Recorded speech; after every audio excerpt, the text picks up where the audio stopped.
C'est une chute vertigineuse de l'activité. L'économie de la zone euro s'est contractée de 12,1% au deuxième trimestre selon les chiffres de l'Office européen des statistiques. En quelques mois, le Covid-19 a tout simplement balayé plusieurs années de croissance. C'est l'Espagne qui paye le plus lourd tribut avec un plongeon de plus de 18% entre avril et juin.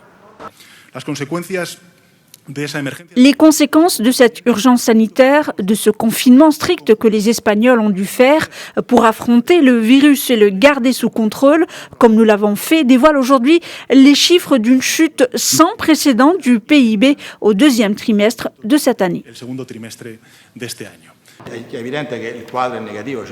Le tableau est clairement négatif. Le PIB italien a chuté de 12,4%. Il s'agit là d'une situation inquiétante. Néanmoins, une lueur d'espoir se profile, notamment les chiffres de ce dernier mois qui attestent d'une augmentation des dépenses des ménages et la reprise de l'activité industrielle.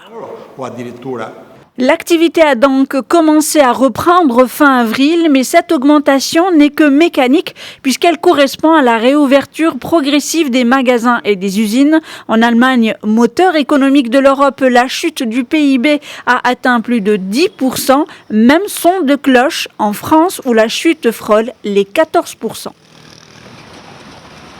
Oui, c'est un chiffre attendu, c'est un chiffre sévère. Mais c'est un chiffre moins sévère que prévu. L'INSEE avait prévu moins 17% pour le deuxième trimestre. Finalement, c'est moins 13,8%. Qu'est-ce que ça prouve ? Ça prouve que nous ne sommes pas impuissants face à la crise. Oui, la crise est d'une gravité sans précédent. Oui, la crise touche tous les pays du monde, États-Unis, Allemagne, autres pays européens. Mais nous ne sommes pas impuissants. Compagnies pétrolières, avionneurs, constructeurs automobiles payent un lourd tribut à la crise avec des pertes abyssales au deuxième trimestre. Vendredi, par exemple, un constructeur de poids lourds suédois a confirmé un plan de 5000 suppressions de postes dans le monde.